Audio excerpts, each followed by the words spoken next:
நினைத்தது நடக்கும். அப்போ நான் பெரிய டாக்டர் ஆகணும், பெரிய என்ஜினியர் ஆகணும், பெரிய ஒரு ஜனாதிபதி ஆகணும், பெரிய பணக்காரனா எல்லாருக்கும் உதவி பண்ணணும். இப்படி பல பல ஆசைகள், ஒவ்வொருத்தருக்கும் ஒவ்வொரு மாதிரி ஆசைகள்லாம் இருக்குங்க. அந்த புக்கு படித்து லட்சியங்கள் நிறைவேறி வாழ்க்கையில் முன்னேறியவர்கள் பலருங்க உலகம் முழுக்க இருக்கிறாங்க. அதில் இந்த ஆல்ஃபா தியானத்தை பற்றி குறிப்பிட்டிருக்கு.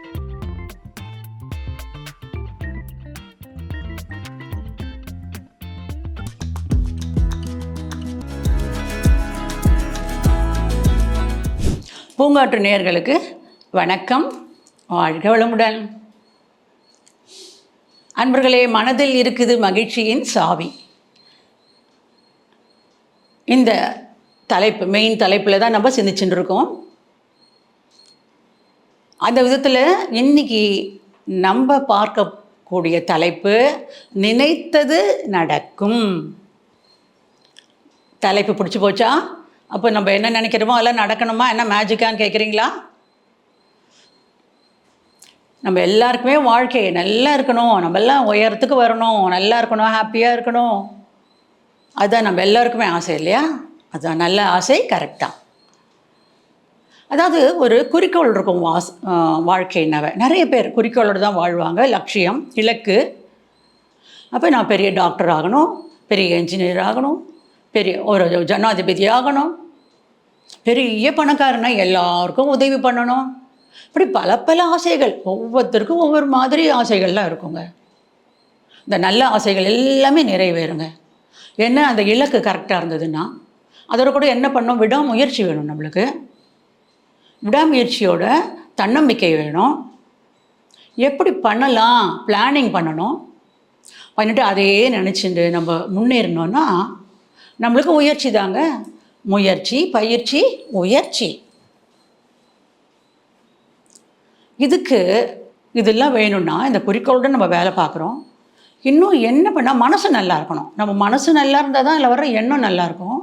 அப்போ தான் இதெல்லாம் கைகூடும் அன்பர்களே. அதற்கு உதவுவதுதான் ஆல்ஃபா தியானம், சகஸ்ரார தியானம் என்றும் சொல்லுவோம். அதை இதை பற்றி விளக்குவதற்கு நான் ஒரு சிறிய கதை உங்களோடு பகிரப் போகிறேன். ஒரு வியாபாரி இருந்தார். ரொம்ப நல்ல வியாபாரம் பண்ணுவார். அவர் ரொம்ப திறமைசாலி. அந்த பர்டிகுலர் வியாபாரத்தில் நிறைய போட்டி இருந்தாங்க. ஆனாலும் இவர் தான் ஃபஸ்ட்டு வருவாருங்க. இவருக்கு தான் நிறைய லாபம் வந்தது. ஏன்னா இவருக்கு வியாபார நுணுக்கங்கள்லாம் ரொம்பவே நல்லா தெரிஞ்சிருந்தது. இவருக்கு ஒரு பையனையும் கூட கூட்டுன்னு போவார் வியாபாரத்துக்கு. அங்கே கணக்கு வழக்கெல்லாம் பார்ப்பான் பையன். ஆனால் இவர் அவனுக்கு இந்த நுணுக்கங்கள்லாம் ஒன்றுமே சொல்லி கொடுக்கலைங்க. இப்படியே போது, நல்ல பணக்காரராக இருக்காங்க, ரொம்ப பெரிய செல்வ செழிப்பாக வாழ்ந்துட்டுருக்கச்ச இந்த வியாபாரிக்கு உடல் நலம் குன்றி போகிறது. அவரால் கடைக்கு போக முடியல. அப்போ மகன் தான் போகிறான். அவன் இந்த கணக்கு வழக்கெல்லாம் எழுதி தான் பழக்கப்பட்டிருக்கானே தவிர இந்த வியாபாரத்தை நுணுக்கம்லாம் தெரிஞ்சு வியாபாரம் பண்ணுற அளவுக்கு அவனுக்கு திறமை இல்லை. அப்பா கிட்ட கற்றுக்கல, அப்பா சொல்லி தரல. அதனால் என்னாச்சு, மீதி வியாபாரிகள்லாம் நல்லா முன்னுக்கு வர ஆரம்பிச்சிட்டாங்க. இவனோட வியாபாரம் கொஞ்சம் கொஞ்சமாக கம்மியாகிட்டு ஒரு ஸ்டேஜில் நஷ்டம் கூட ஆகிடுச்சுங்க.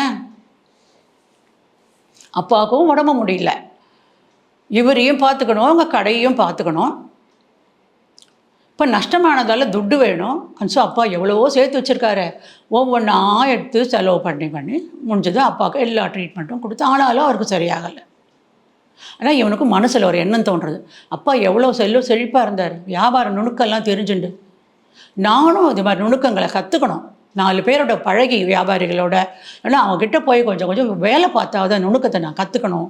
நானும் செழிப்பாக வரணும், அப்பாவோட இன்னும் பெரிய பணக்காரனாக நான் மாறணும் அப்படின்ட்டு ஒரு லட்சியம் மனசுக்குள்ளே வருது. நான் அதை கட்டாயம் நான் பண்ணுவேன் அப்படின்னு நினச்சிக்கிறான். ஆனால் இப்போ ஸ்டேஜ் அவங்ககிட்ட ஒன்றும் இல்லை, வறுமை.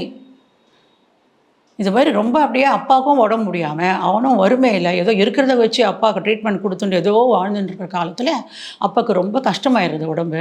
ஆனால் இவருக்கு மேலே பரணை இருக்குது. அந்த பரணையில் ஒன்றும் இல்லை, எல்லாம் வித்தாச்சு. ஒரே ஒரு விபூதி கிண்ணம் தான் இருக்குது இவர் தலைமையில். ஓ, அப்பா இதை தான் கேட்பாரோ, ஒரு விபூதி வச்சுக்கிறது கேட்குறாரோன்ட்டு அது விபூதி கிணத்தை எடுக்கிறான்.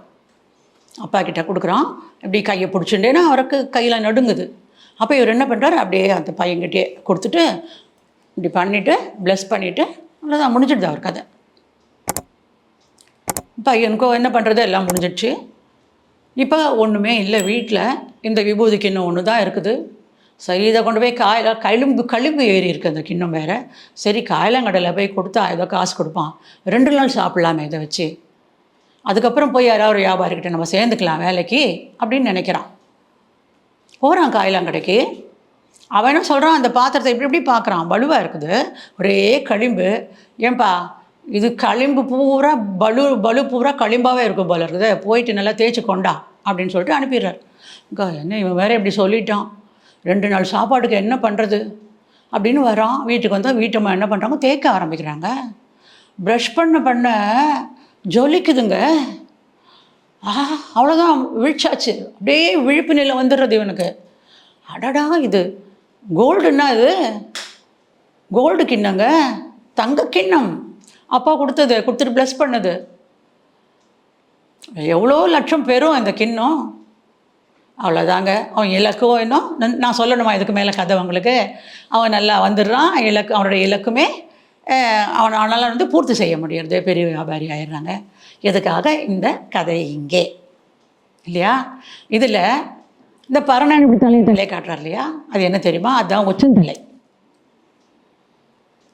அடுத்து அந்த விபூதி கிண்ணம், அது மூளை. அந்த கிண்ணம் எப்படி இருக்குது, களிம்பேறி இருக்குது இல்லையா, அப்படி தான் நம்ம மூளைக்கு வேலையே கொடுக்கல, நான் துருப்பிடிச்சு போய்டும்னு சொல்லுவாங்க, சொல்லி கேள்விப்பட்டிருக்கீங்களா எல்லோரும்? தட் இஸ் மூளை செல் இருக்குது, நிறைய ஆயிரக்கணக்கான செல்கள் இருக்குது, நியூரான்ஸ்னு சொல்லுவாங்க.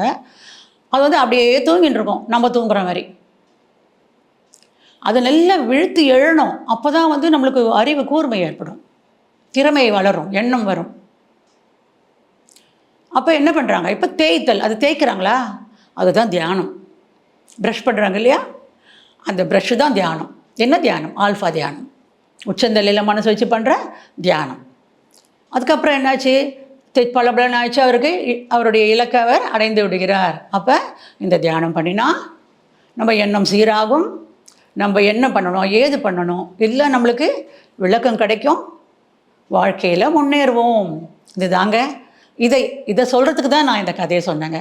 ஏன்னா இந்த ஆல்ஃபா தியானத்தோட முக்கியத்துவத்தை சொல்கிறதுக்கு தான் அன்பர்களே.